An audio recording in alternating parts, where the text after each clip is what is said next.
Live from the 607 is the ODPH Entertainment Edition, where we're talking movies, comics, TV, and more. Why don't you join in the conversation? Hashtag ODPH, because here we go.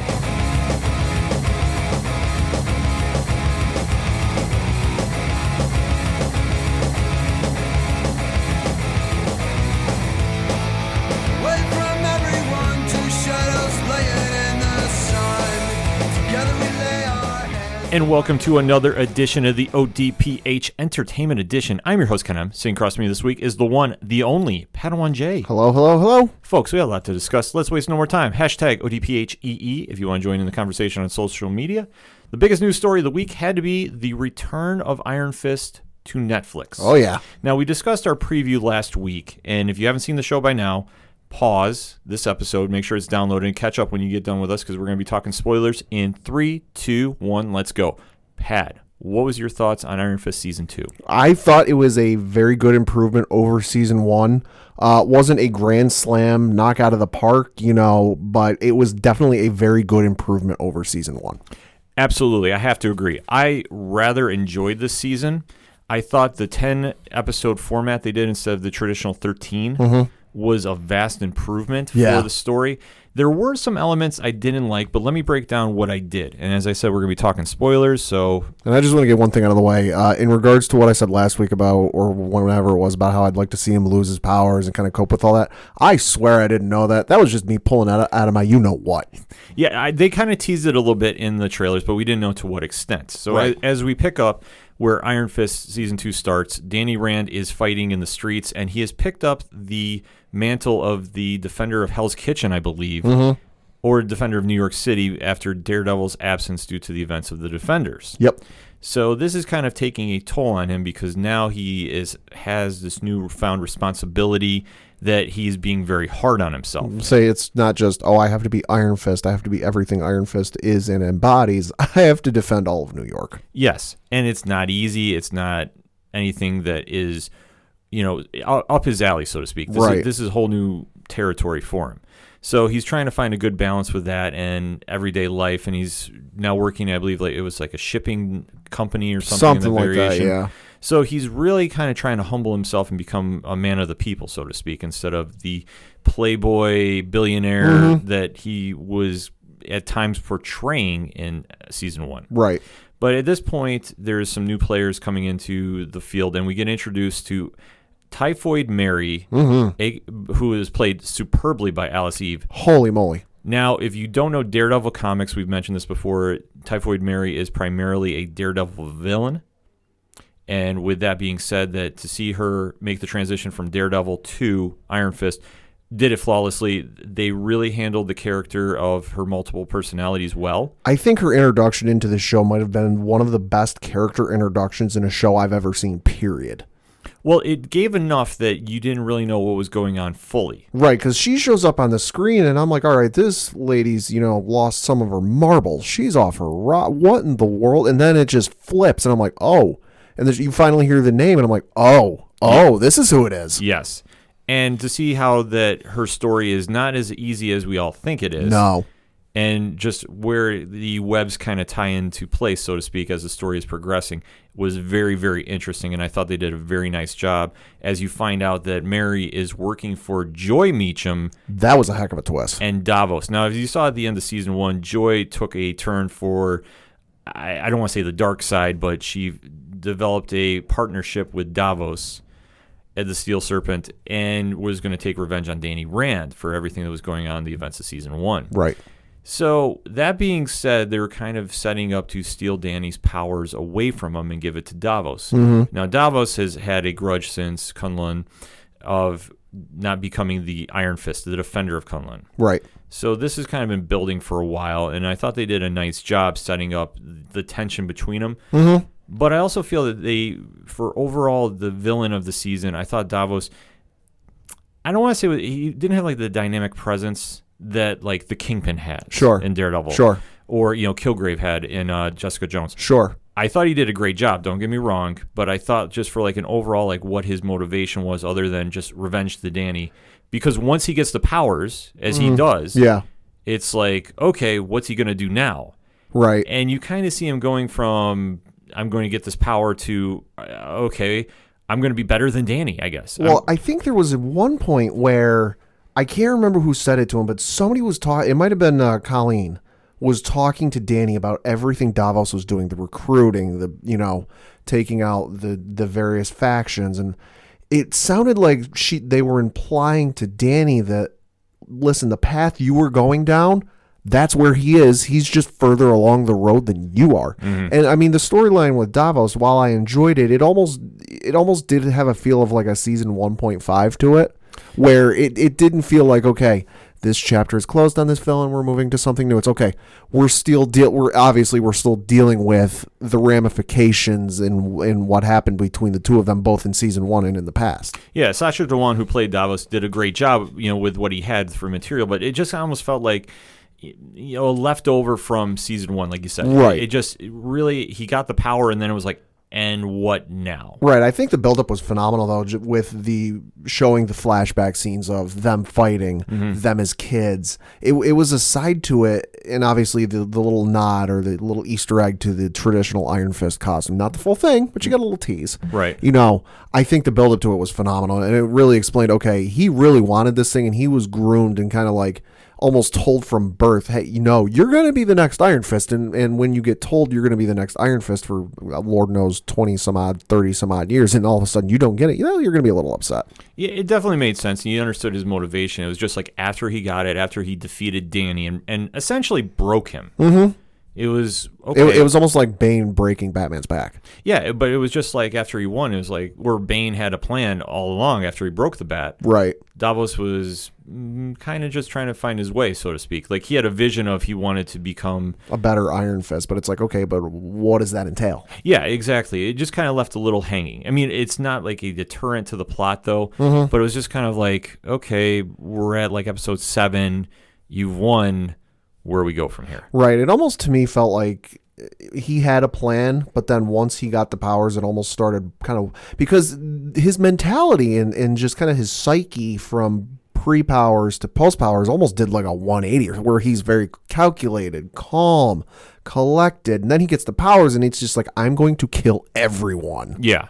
And you can see that either he was just corrupted by the power and just couldn't handle it. Right. Or, he just was really trying to make sure that he set his tone as what he thought he was supposed to be as the new Iron Fist. Right. Either way, I mean, it was kind of little, I don't know if it resonated as much. Like, it didn't really hit home where it was just he got his powers and then it was what? And then going back to the heroes, though, I mean, you see Danny Rand was a lot better this season go-around. Oh, yeah. The writing was a lot better in his case. And you kind of see that it was a fall from grace and kind of find out what truly makes him a hero. Like, why is he doing what he's doing? He had to get broken down and rebuilt back up again. Yeah, and I thought they did a pretty good job of that. Oh, yeah. I didn't really get like the whole born again, so to speak, feel, but I got enough that I was like, okay, I can understand somewhat of his motivations now. And right. They really kind of played up the fish out of water element, I thought. It was just, he didn't know what to do now. Everything that he's been raised to be is the Iron Fist. Well, he doesn't have anything. Okay, what are you going to be now? Well, so yeah, you're this guy who's given powers that have been handed down for generations upon generations to defend a Kunlun, and all of a sudden, all right, what do you do now? Kunlun is gone. Yeah, and he was just kind of going, okay, here I am, and then he kind of sensed that the power was just overwhelming him as much, and he was just like, okay, I want to start a clean slate completely. So when it came time to make the plan to take Davos down once and for all and take the Iron Fist back, he elected to give it to Colleen Wing, who I thought was probably the biggest star of the whole series. Yes. I thought that Jessica Henwick, who plays her, really did a superb job and really drove home, like, one thing I've been screaming all along, and if you listen to last week's episode, you heard me too, there needs to be a Daughters of the Dragon Netflix show. Oh, yeah. Without question. She really rebounded and really became a stronger character, in my opinion, this season, after the events of season 1. And to see her eventually become the Iron Fist was kind of interesting. And one thing I'll ask Pad, too. You noticed how her hand turned white. Mm-hmm. Did you notice how Davos's hand turned red when he had his Iron Fist? Yeah. And Danny Rand was gold. Goldish, orangish, yeah. Did you think there was anything that maybe tied into a comparison to Green Lantern? Not necessarily. I kind of chalked it up more towards a kind of your alignment, if you think of like in Dungeons and Dragons kind of thing, like evil, neutral, good, or what have you. You know, where you look at Davos, who's red, very evil, very self-fulfilling, you know, looking inward, if you're thinking in terms of Star Wars, very Sith-like. Mm-hmm. You know, I looked at Colleen's being white as sort of the, you know, Jedi, the pure, I have to do this to help my city, my area, the people. Whereas Danny's like, okay, I'm going to help, you know, I'm going to help the people if need be, but I'm also going to help myself where need be. Right, that's where I was kind of going with it, because the Green Lantern correlate, if you know the colors of the rings, what they symbolize, where Davos's anger is red. Yep. And Danny's is gold, albeit it's different than the Green Lantern's comparison of, right. I believe the orange one is, the yellow one is fear, the orange one is greed. Danny's is a little different, as Danny's is just more of a nobility, I think, than a purity, whereas you see Colleen Wing as a purity white. Mm-hmm. And I think that it's the power of the Iron Fist, whoever it's in, it really resonates in them. So right. it takes on, like, I don't want to say like a symbiotic thing like Venom, but it almost seems like it really takes on the owner's personality and the owner's chi right to the letter. Because as you see, when she gets the Iron Fist, she's now using it with her sword. Right, and now that I'm sitting here thinking about it, you think back to some of Davos's attacks. They were very destructive, very wide-ranging, very area effective. Whereas you think of Colleen's, it was very precise, controlled, you know, fine-tuned. Mm-hmm. Absolutely. And as you see how the story plays out, I mean, that is where that story ends. They did leave some hanging points, though, going into season 3. Yep. One of which was Typhoid Mary, who you see the personalities. One is an ally of Davos, the other is an enemy of Davos. Well, so yeah, let me just say, Typhoid Mary, I love the introduction. I loved everything about her. She very quickly became one of those people that, like, I've seen in real life and in TV that, like, if I see coming down the street and they're in a pissed off mood, I'm going in the other direction as fast as humanly possible. I think the best scenario of that, and I don't remember what episode it was, is the subway episode. Oh, God. Yeah. Where, by the way, the fighting in season 2 is light years better than season 1. Yes. I have to put it out there. Yes. Have to put it out there.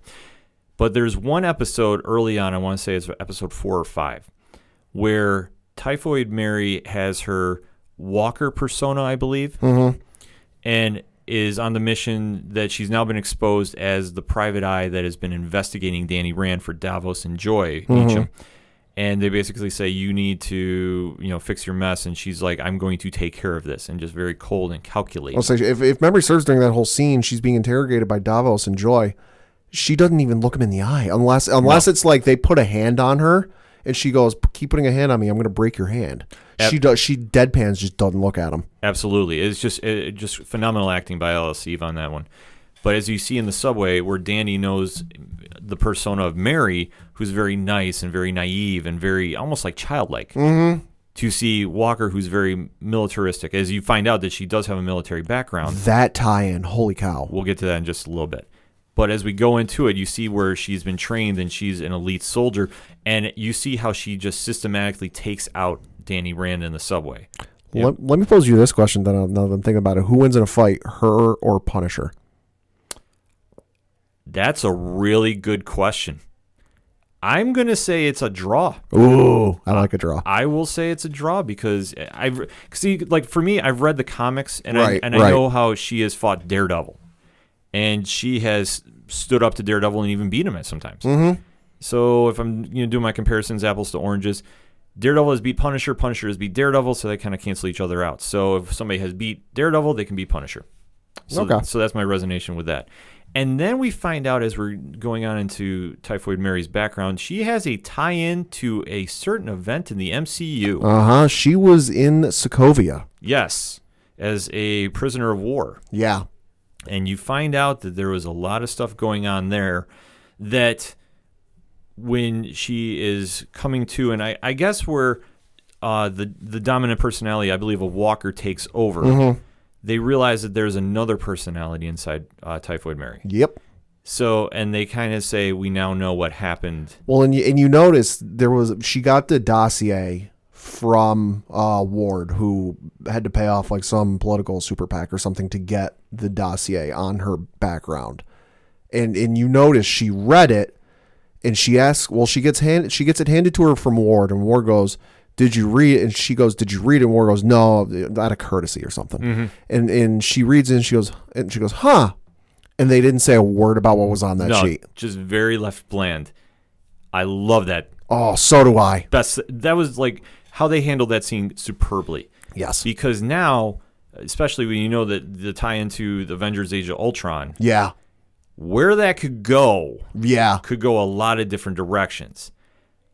I don't even want to try guessing. Right, because I'm not going to try guessing. I just know for an all but certainty they didn't leave that empty because they couldn't think of anything. No. They deliberately left that open-ended. Yes, and I don't think it's going to get resolved in Daredevil. Probably not. I'm going to put that out there right now. I don't know. I'll even take a long shot. All right, I'm kind of forcing the hand here. I think it's going to tie into the Winter Soldier. Oh, okay. Don't ask me how. I don't know anything. Kind of like a Winter Soldier 2.0 type of thing? Something. Oh, I can see that. Maybe a Black Widow. I'll say, because how many times have they, just as a comparison, how many times have they tried recreating Captain America? I can see them trying to redo that. Christ, they've tried to redo Bucky. Yeah, numerous times in the comics, but I don't know. To be honest, that's my guess. It's going to be Winter Soldier or Black Widow related. Yeah, I can see that. Or maybe, it could be S.H.I.E.L.D., who knows? But I just don't see Typhoid Mary going into the cinematic MCU. No. I think it'll be on a TV show at some point. Maybe Agents of S.H.I.E.L.D., I kind of doubt it, but I think it's going to be very interesting to see where that plays out. Mm-hmm. But going into the season, though, I thought they really were very linear. Like I said, I wanted the storyline to move until they got to the latter episodes, and it kind of seemed like, okay, we've hit a stall point. Well, for me, they hit some deviations, but it was deviations that were necessary towards the overall storyline. It wasn't a complete deviation where, all right, you can go. It wasn't a deviation like, okay, you've been binging this for a while. You can get up, go to the bathroom for the next 5 minutes and not miss a thing. Mm. This to me felt like, okay, these are deviations that while, Danny Rand or Colleen Wing aren't in the scene, it's still going towards that overall story. Yeah, they definitely had enough direction of the story that it was going in the right direction. Mm-hmm. And especially when Misty Knight gets there, she definitely, was great as always. Simone Missick, who plays her, phenomenal. Mm-hmm. Did a great job, and she was a nice addition to the team as they're trying to beat Davos. And then the only drawback I had of the season was the Meacham family. Okay. That was the only one. In Ward, you kind of see his progression. He's not handling the events of episode or season 1, rather. No. Very well, but No. but he's just kind of like lurking in the background. Like he's not really a focal point. I think he's just lost and doesn't know what to do, because you think for however many years when he was helping run Rand Corporation, he had a focus. He had something to do. He had something he could look at and go, okay, I need to do X. I need to do Y. Mm-hmm. Now he doesn't have that. Now it's, oh, I'm trying to help my sister. Oh, no, my sister wants nothing to do with me. Now I'm trying to fix my life, and I'm screwing it up with the woman I've fallen in love with. Now it's... Yeah, who's his NA sponsor, I believe. Yeah. So, and then he winds up getting her pregnant, and then that's a whole can of worms. That's a whole different story, but it at least gave him kind of some closure to his arc, I believe. Yeah. But overall to the story, he was just kind of there in spots. Yeah. Nothing really impactful. I feel like it was setting up for maybe something in season 3. It might be. If you look, you don't want to leave him out for the entire season. And oh, hey, surprise! Remember this guy? I feel like, okay, we're gonna keep him there. We're gonna keep him relevant, because I think if he wasn't gonna be in anything in the future, he wouldn't have gone with Danny on his cross-trekking journey. Right, which we'll get to in just a little bit. But I think just overall, especially with Joy too, I thought when she was kind of going back and forth about what's who she was trying to help and who she was trying to attack.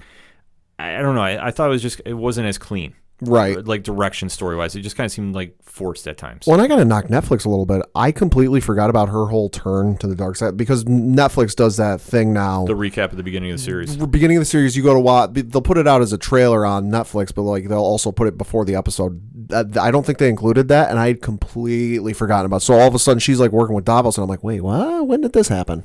Yeah, but it kind of just seemed like she was jumping around a little bit too much. Yeah. That I'm helping Davos. Now I'm helping Danny. Now I'm back to helping Davos. Yes. So, I think almost like she's playing a side, but she doesn't know what side she wants to play. Yeah, I think that was probably the weakest part for me of Iron Fist.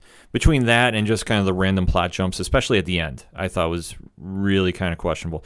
But as we find out at the end, though, they do defeat Davos finally, with Typhoid Mary is now on the loose and tracking down the loose ends that the personalities are catching. Mm-hmm. And then you see Danny Rand leaving Colleen Wing with the Iron Fist and taking off to go find himself. Which makes sense. I mean, this is a guy, like we said before, he was raised and told, you're Iron Fist and defend Kunlun, and all of a sudden Kunlun. So what does he do? So going to find himself and bringing Ward with him made all the sense in the world. It did, but the crazy thing was, unless you have read The Immortal Iron Fist by Ed Brubaker and Matt Fraction as co-writers, and David Jah as the artist, you had no idea what was going on in that final scene. No. And I will break it down because I have read that. Okay. They mention Orson Randall. Yes. Now, I don't want to go too spoilerish. Sure. But I'm going to try teetering around here. He is a former Iron Fist. Right.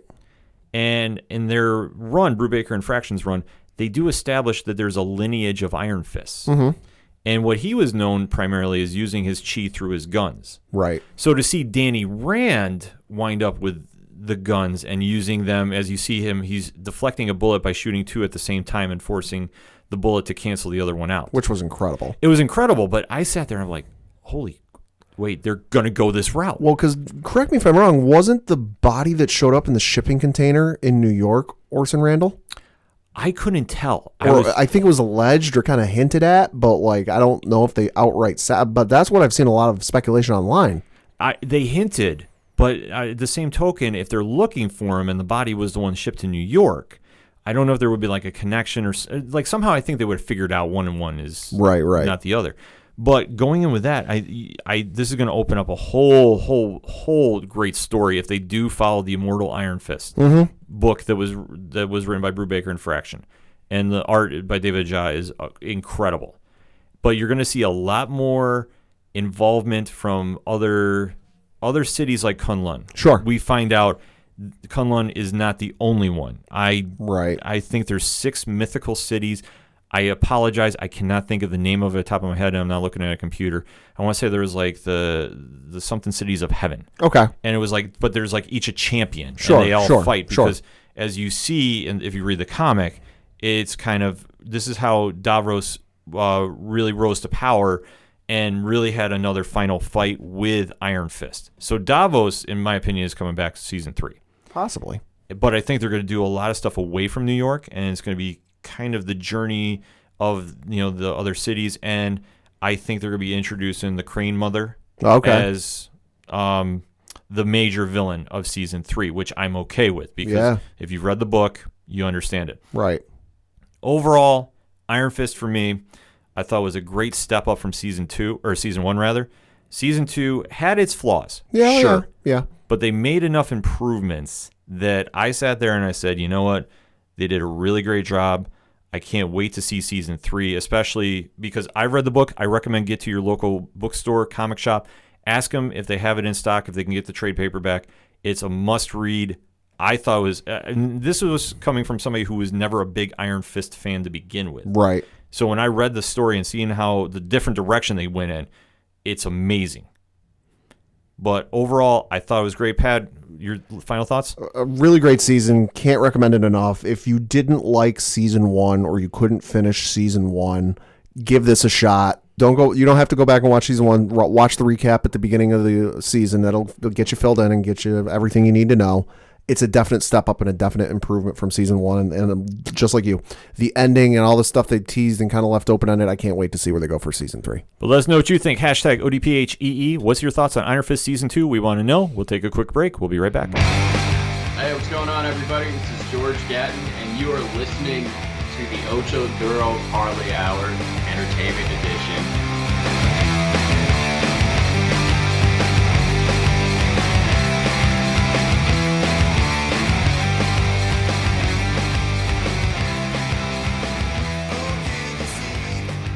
Coming back for the second segment on this week's edition of the Ocho Duro Parlay Hour Entertainment Edition, and we got to talk a little Spider-Man PS4 game.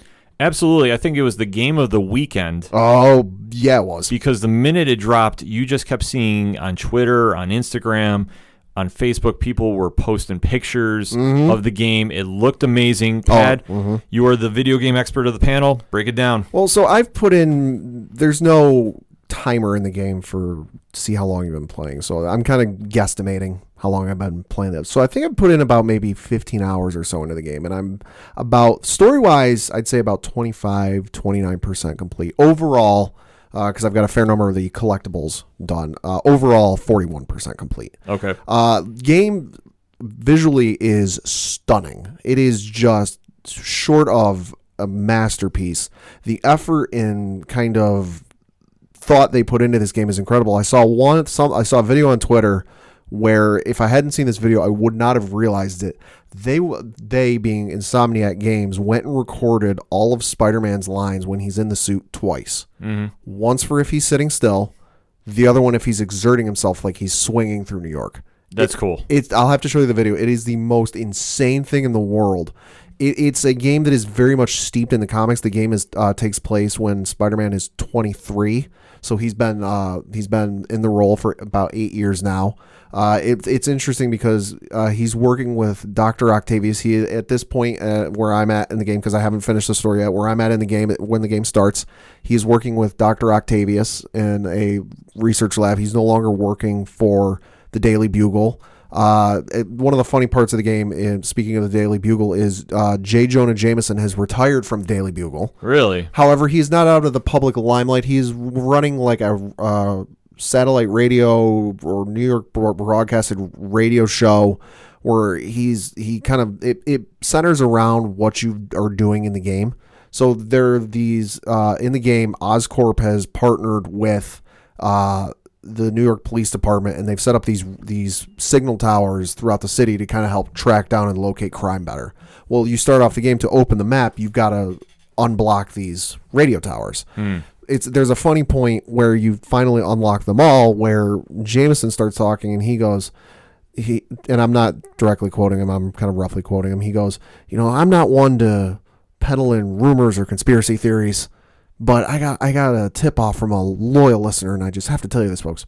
Spider-Man was seen around messing with radio towers. Now, what could Spider-Man want to be doing with radio towers? Is he listening in on your phone conversations? Stealing your credit card PIN numbers? It's just one of those funny things, like you're swinging around New York, going to your next mission, your next, side quest, your next whatever you're doing, because the entirety of New York is open from Battery Park all the way up, you go through, and because of the way his suit is built, he gets the dispatch patched right through. So you go swinging through, and the dispatcher goes, "Oh, we got a 1043, armed robbery in progress, location, Chinatown or whatever it is." And then you press R3, which is kind of like Spidey Sense button, and it'll locate it for you, and you go along. There's landmarks. Avengers Tower's in it. This, Doctor Strange's Sanctum Sanctorum is in it. The Wakandan Embassy is in it. The gym where Matt Murdock's father trained is in it. Alias Investigations is in it. The actual law firm where Matt Murdock and Foggy practice law is there, although from what I remember, they got to remember to pay their rent. Yeah. They've been evicted. That's in there. There's just so many Easter eggs. Stan Lee, of course, makes his cameo, which I would argue this cameo in this game is up there with some of the ones he makes in the movies. I won't spoil it for those of you who have yet to pick up the game or haven't gotten to that point in the game. The cameo in this game is up there with some of his ones in the movies. There are, if I'm not mistaken, 27 different costumes in this that you can wear. That's impressive. I haven't unlocked them all. I won't go into some of the ones I have unlocked, just so I don't spoil it for anyone. But, you've got the alternate version or improved version, whatever they call it in the game. It's the one you see on the cover. It's the one you see in the commercials. You've got the traditional one, and then you've got the ones that were announced before the game came out, which is Iron Spider suit from Infinity War. You've got the rocker suit, or the spider rocker. The Spider-Punk suit? Spider-Punk suit is one. Okay. And then another one that's in there is kind of the Mark 1 version of the suit, where it's it's the sweater and it's the blue jeans, and it's the kind of like real dumbed down version. Oh man, I want to say, is that the one with the paper bag on it too, or no? No, I think it's the one that they kind of borrowed from the Tobey Maguire movie. Okay. It's that sort of one, but it's a ton of fun. I would argue it's one of the best Spider-Man games ever made. I know a lot of people like to say Spider-Man 2 is the best one of all time. I would prefer to say Ultimate Spider-Man was better. That's just me. But I would also say this is one of, if not the best superhero games to have come out ever. Now, the game was done by Insomniac Games, correct? Yep, who, of course, is famous for Sunset Overdrive, Ratchet and Clank, a whole bunch of others. And I know they really took their time with this because we haven't seen a Spider-Man game in a few years. Yeah, there's been a number of them over the years, but it's been a while since there's been a good one, and it's been, I want to say, and I could be wrong on this, 5+ years since you've seen, because they were doing a game series where it was kind of dealing with the multiverse. So it was 616 Peter Parker, it was Spider-Man Noir, it was Spider-Man 2099, it was it was a whole bunch of other stuff, and then it branched off of that. And it was 616 Spider-Man, and then it was 2099 Spider-Man. So it was kind of weird. It wasn't that good. I played the second one I mentioned. Wasn't that good. Wasn't that great. It was, the story was okay, but. And speaking of stories, I believe that this game is going to be tied into Marvel Comics canon. Yeah, that's from what it sounds like. They're going to be tying this into which it fits. I mean, it's interesting because you look at it. They very clearly took their time and set things up how they are. I mean, he's been Spider-Man for a number of years. They're bringing stuff in. I'm going through some missions right now where Black Cat is kind of toying around and she's kind of lurking around. So that's always a lot of fun. It definitely is, especially with Spider-Man, who has, arguably the best rogues gallery in comics. You can argue with Batman. I'd say he has one of the deepest too. It is very deep, and especially, the non-powered characters too. Mm-hmm. You look at the Jane Jonah Jamesons, the Mary Janes, Yep. the Aunt May. Yep. I mean, there's just so many other characters you can just throw in the game to really kind of give it, I don't want to say more of a personal feel, but Mm-hmm. it's more of you understand the motivation for what he does. I mean, obviously you always hear with great power comes great responsibility, Mm-hmm. The Uncle Ben quote. But you can kind of see, especially with his game and just the feel of it, Yeah. that it's really kind of caught the essence of what Spider-Man is. Oh, yeah. And just really is, elevated it to a game that's really reflective of like the current storylines and just everything that you loved about Spider-Man, but made it very, very modern. Mm-hmm. This is definitely a story where you could easily take it and put it into a comic, and if you could just pass off, oh, this is a really great story for a comic. It deals with loss and fighting and mystery and solving things and intrigue and just it's incredible. I can't recommend it enough. Yeah, I mean, it's a great lead-in for the animated movie that's coming out. Yep. And you can also see, I mean, especially with the comics too, I mean, they've done a really great job with the reset with Nick Spencer and Ryan Otley doing Amazing Mm-hmm. Spider-Man, and is going into Spider-Geddon. Yep.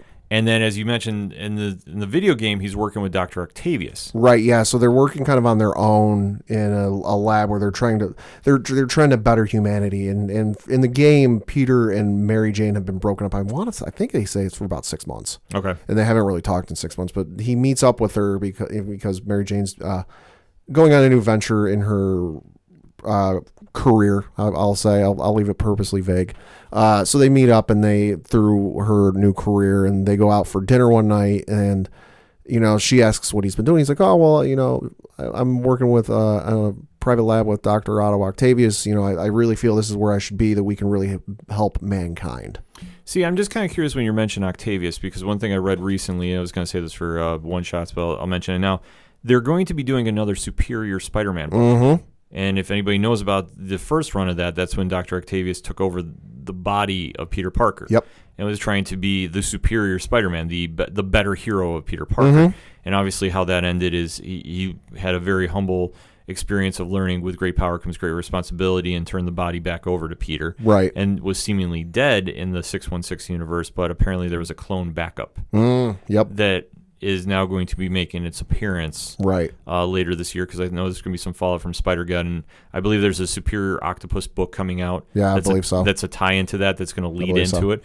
So it's going to be kind of interesting to see if they try tying that into the video game. I know you're not that far yet. I have not read any spoilers. Where I'm at in the game, and I can say this for where the game starts. When the game starts, he is not Doc Ock yet. Okay. He's still the scientist trying to better mankind, trying to improve overall life for mankind. He is not Doc Ock yet.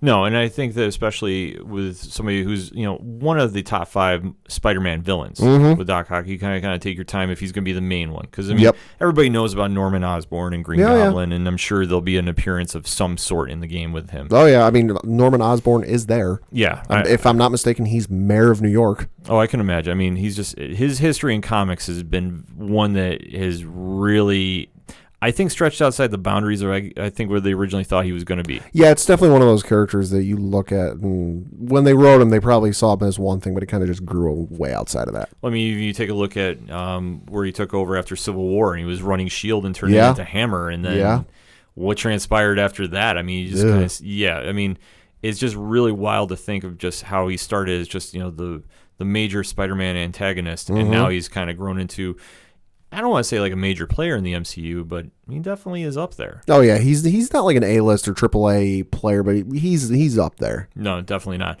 But he is definitely up there, though. Like yes. I mean, you got to say he's not a Dr. Doom or Galactus or Thanos of that level, but he holds his own and causing a little trouble in the MCU. And just overall with the game, though, if they're tying in with canon, you're probably going to see some more characters involved. I don't know if they're going to have Miles Morales in there. I would imagine Ghost Spider.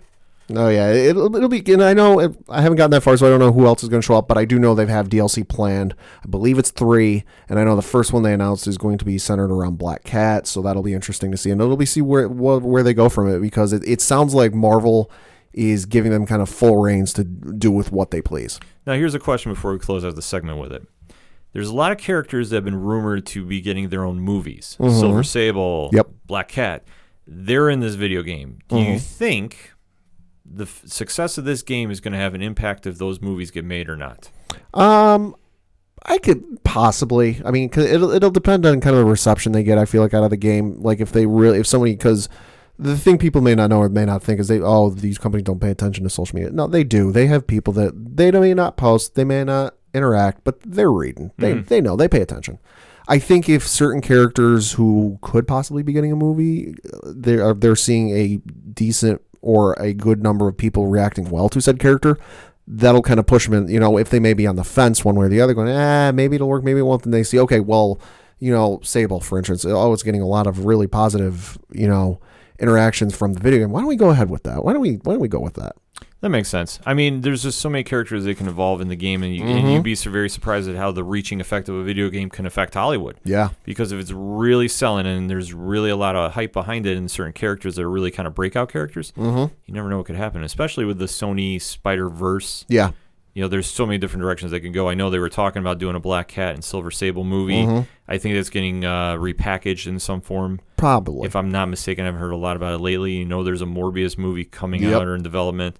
There's so many different directions to go. But overall, though, Pat, your final thoughts on Spider-Man? If you have a PlayStation 4, I cannot recommend this game enough. If you love superhero games, if you love Spider-Man, it's incredible. It's one of those games that you don't need. I know people who did like 2 story missions and then spent like 2+ hours just going around New York. Yeah. It's one of those games that you don't have to do the story. You can just go around New York exploring. And one of the cool things too I saw, I mean, I don't own a PS4, but I definitely want to try playing it at some point, is I've heard people are recommending turn the volume down on the music in the game and turn on a Spotify playlist and you can listen to 90s hip hop.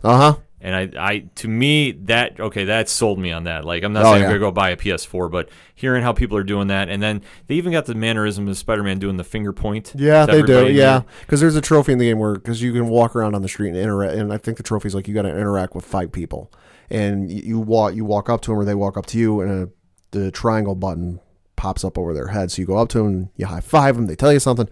Well, you can just walk down the street pressing triangle. And you'll do the finger point, you'll do the high five, you'll do the hey, how you doing? It's so funny. There's so many options, including the photo option too, I believe, in the game. Yeah, it's got a photo mode. There's just so much involved in it that it's really taken Spider-Man and just taken the basics and really just made it modernized. And this is the game that Spider-Man fans have been looking for. Yes, without a doubt. So Insomniac has done an amazing job. If you have the PS4, definitely go get the game. Is there any word if this is coming out for Xbox? Not that I've heard. All right, I'm going to have to borrow a PS4 from somebody soon. But let us know what you think. Hashtag ODPHEE. We want to know what's your thoughts on the new Spider-Man game for PlayStation. We're going to take a quick break. We'll be right back. Hi, this is Jimmy Gazdick from Crimson Brethren and Floodlands, and you're listening to ODPH.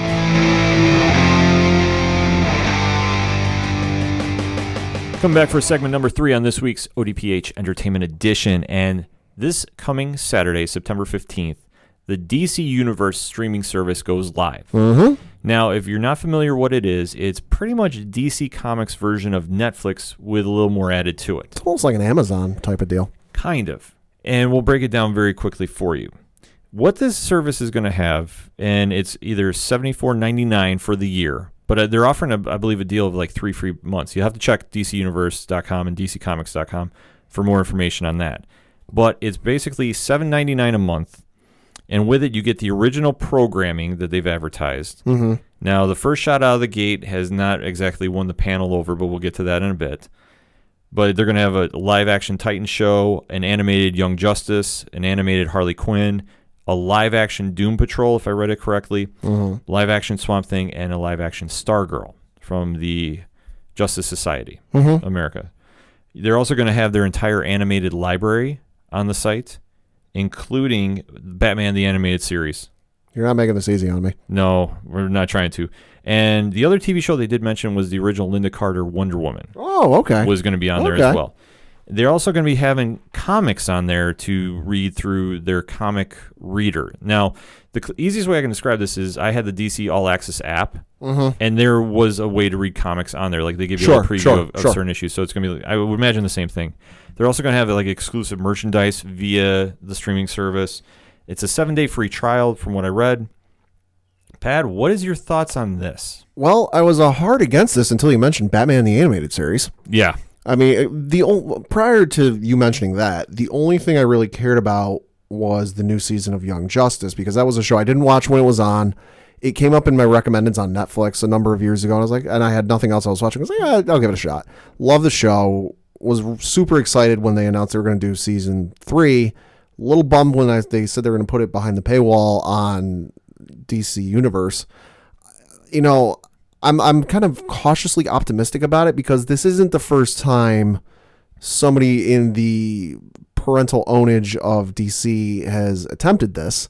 I know Warner Brothers attempted years ago. I want to say this was back in 2011, 2012. Warner Brothers attempted to launch their own streaming service. That's why they pulled everything Warner Brothers off of Netflix a number of years ago. Like, I remember the last big movie they put on Netflix was like Law Abiding Citizen. Okay. You know, and then they just pulled everything because they were going to do their own streaming service, and then it went nowhere.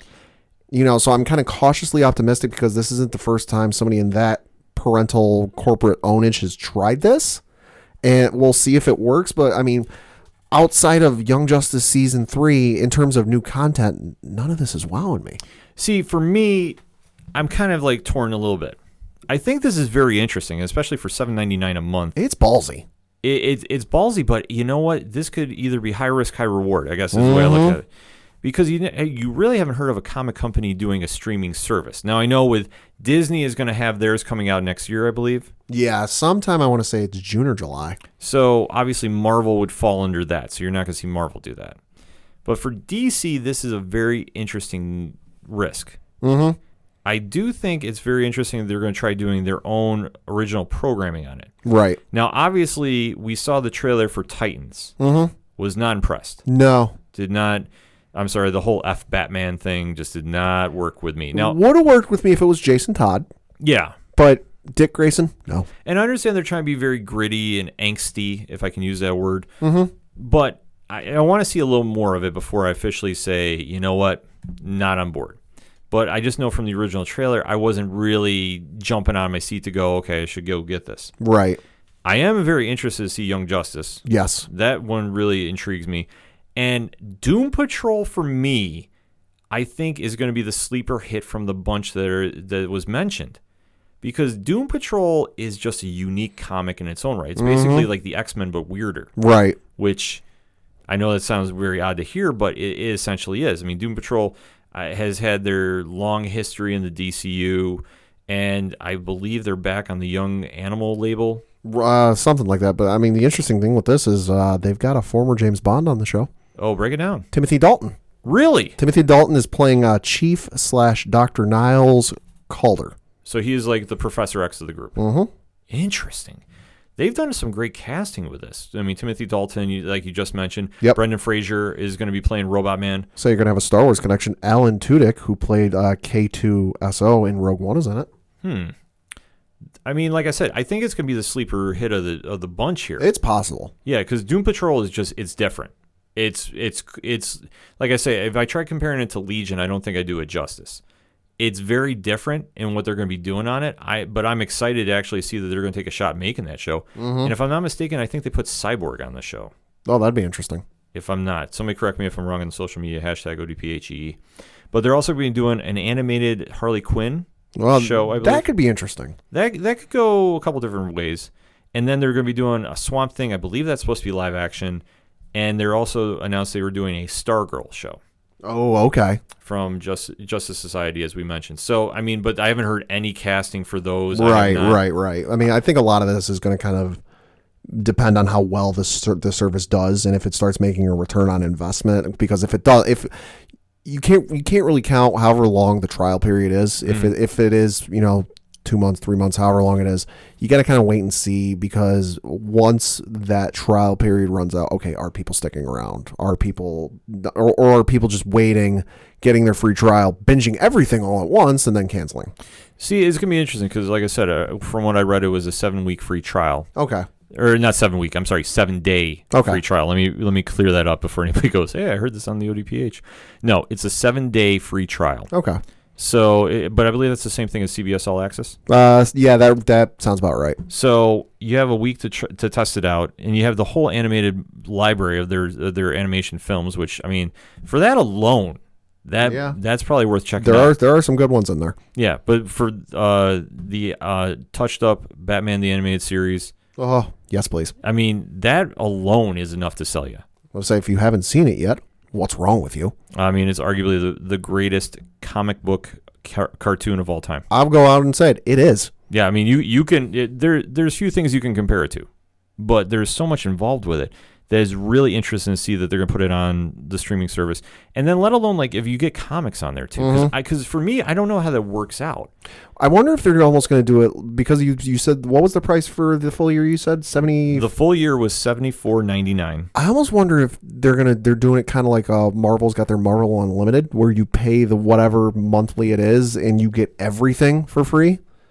I wonder if they're almost doing it like that, because the thing with Marvel is not going to do a streaming service like DC is, because, well, Disney's doing it.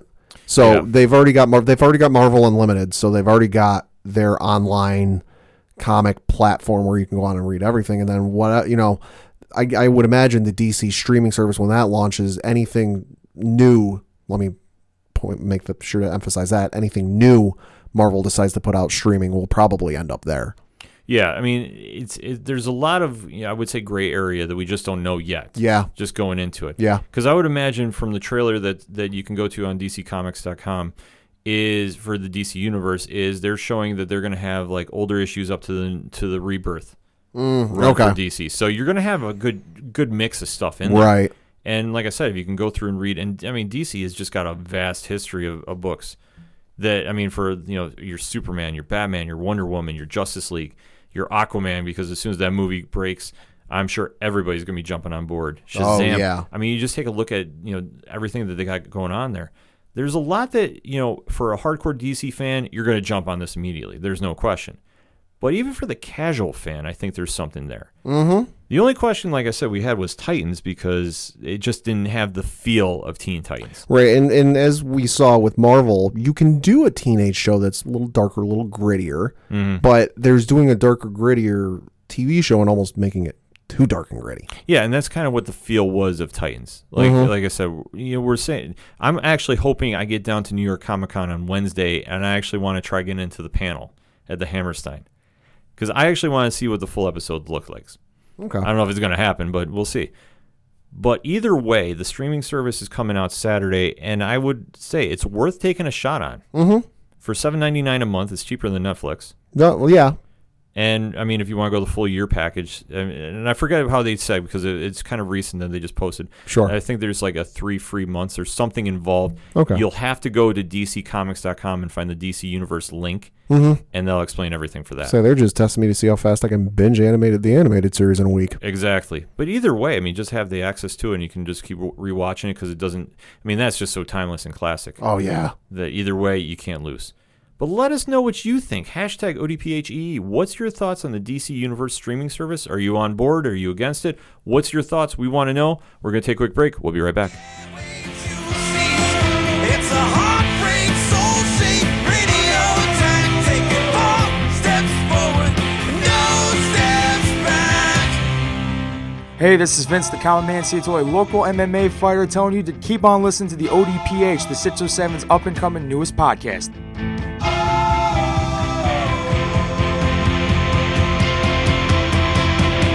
We knew right where we'd be, floating on the airwaves, you see.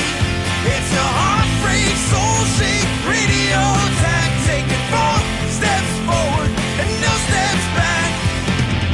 We knew right where we'd be. Coming back for the final segment on this week's ODPH Entertainment Edition. And Pat, how about those one-shots? Well, one big thing I want to talk about, I know I've mentioned it several times, is probably the game I'm most anticipating coming next year. Kingdom Hearts 3 had a new trailer released this morning. I say this morning because the Tokyo Game Show was happening over in Japan. Now, if E3 is the Super Bowl of video game conferences, I would say Tokyo Game Show, for those of you who are football fans, Tokyo Game Show is probably like the NFC or AFC championship game. Just as big, just as important, not quite E3.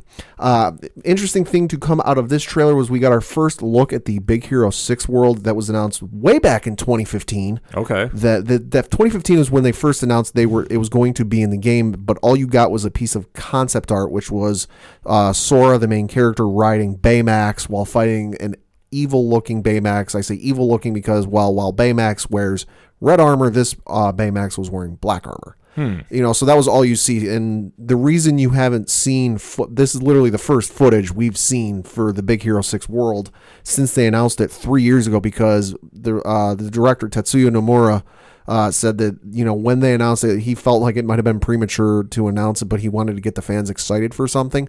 That was the most recent thing in the last world they were working on, so they hadn't really gotten far enough to show it off. But now they feel they're far enough along, and it's far enough along that they can show it off. And I gotta say, it looks awesome. I'm very much excited for it and to see where it goes. The other thing they announced is they are doing a Kingdom Hearts VR experience. Oh. Now, the interesting thing is, I was like, VR? Are they gonna do the original game in VR, which would be just insane technically to pull off? No, it's going to be a 10-minute interactive video featuring music from the Kingdom Hearts franchise. So it just sounds like it sounds like it's almost going to be like the Batman VR thing, where it's something you can do. Is it required for the overall story or the overall experience? No, it's just there for fun. Interesting. Yeah. Well, I know Kingdom Hearts is definitely circled on your calendar when that's dropping. Yep. And then we won't see you probably for a good week or so after that. Probably longer. Yeah. So we might be missing Padawan J for a few episodes. But Kingdom Hearts definitely looks cool. I mean, like I said, I'm not as big of a fan of it as you are, but I definitely like seeing, the Big Hero 6 in there. Mm-hmm. And I think that's going to be a nice addition to the team. Oh, yeah. For my one-shots, this Saturday is not only going to be the launch of the DC Universe, it's Batman Day. Oh, yes, it is. Now, I don't know exactly why it falls in September. I'm not mad about this because Detective Comics 27 was released in March 1939, and Batman, I believe, was the next year, but I believe it was in May. Okay. So I don't know why it's in September, but I'm not mad. There's probably something to do with it, like in the history, or it's a significant date, or something. There's a reason. But it's going to be really interesting. It's going to be really cool. There's a lot of stuff going on, so you got to make sure to holler at your local comic book shops, your bookstores, your libraries too, I believe. Ooh, okay. Certain places are going to be doing stuff. They're going all out. Yeah, they're definitely going all out to celebrate Batman and all things going on. And I know there's a whole bunch of new Batman trade paperbacks coming out. The one that is circled on my calendar. Okay. Scott Snyder, Greg Capullo's Court of Owls. Essential Edition. Ooh. So if you have never read the Court of Owls story, it's fantastic. Now, I know Ken is a massive Batman fan, a massive Greg Capullo and Scott Snyder fan. I have read the Court of Owls storyline, much to the demanding of Ken. It is, like he says, it's fantastic. It's amazing. Yeah, because this was right when the New 52 was going on, and I mean, there's so much going on with that storyline that with Batman. it was really kind of like, okay, how's this book going to be? But when I heard Scott Snyder was tagged to it and I heard Greg Capullo was tagged to it, I was on board. It's one of those stories that you don't have to be the biggest Batman fan in the world. You can understand like the core basics of who he is, and you get it. And especially, this was the first time, and I know I've mentioned this numerous times, this is the first time the fear was put into Batman, because the whole story of the Court of Owls, without giving anything really away, I'll say, please don't. No, is they have been around without Batman's knowledge for a lot longer than he can comprehend. I'm saying if you're doing some math in your head, Batman's been around a while. Yes. So the fact that they have been working in shadows and their eventual master plan is coming to fruition now, it is truly remarkable to see. And like I said, the artwork in it is phenomenal. Greg Capullo's run on that was, I can't speak enough about it. I could honestly go on and on about how great his run on Batman is. And Scott Snyder, like I said, that was the definitive Batman voice for me. Because, like I say, Tom King has put the man into the bat, but Snyder was the first one to really put the fear into the bat. And to see how Batman is portrayed, and obviously if you get the DC Universe, you can go read through years and years and years. He's always been the guy in the room that doesn't get rattled. He's seen everything, doesn't blink, and he knows how to beat everything. It's almost like that video from when Kobe Bryant was playing in the NBA, and I think he was playing Minnesota, and the guy was trying to inbound the ball, and he tried to get him to blink or flinch. Yeah, it was Matt Barnes throwing it up. Yeah, and he tried to get Kobe to flinch or move, and Kobe just kept staring at him. Didn't move. That's Batman. That's Batman. Just, to give a sports analogy to it. But Batman is just always the guy that is the guy in the room that just has the answer for everything, doesn't blink. And to see somebody really pull one on him, and now Batman doesn't know how to react.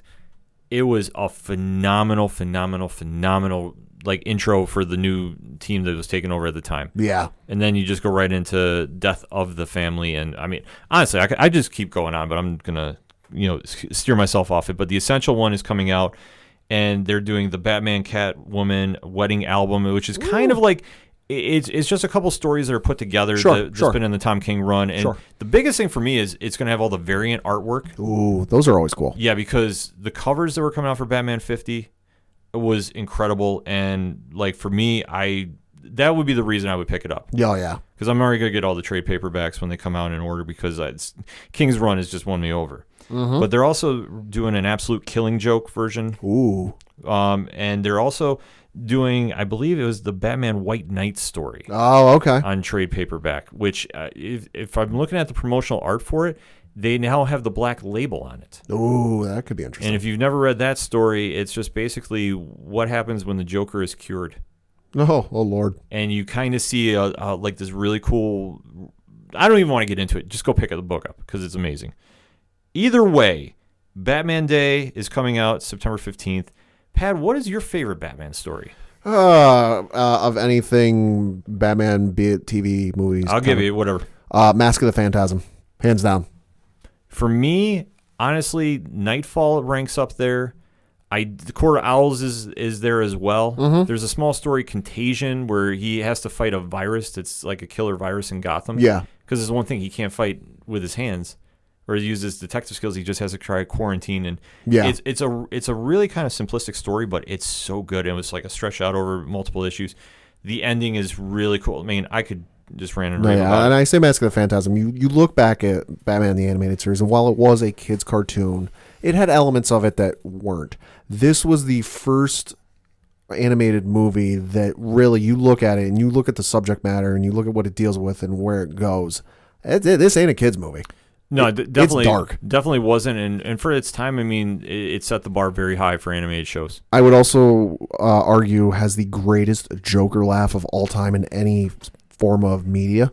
Yeah, Mark Hamill. Mark Hamill's laugh at the end of that movie, just Google it, YouTube it. You'll know what I mean. Yeah, so if you're interested for more, check out DCComics.com. You can find a link for Batman Day, and they have a breakdown of like all the stuff going on with it. It's definitely worth checking out, especially if you're a Batman fan like myself.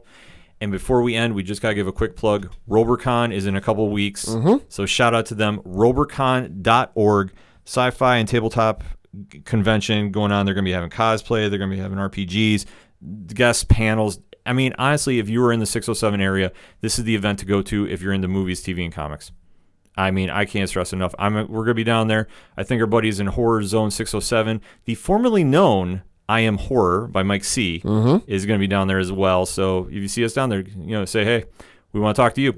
That's all we got for this week. So for Padawan J, Thank you. I'm your host, Ken. Thank you as always for listening to the ODPH Entertainment Edition. See you next time.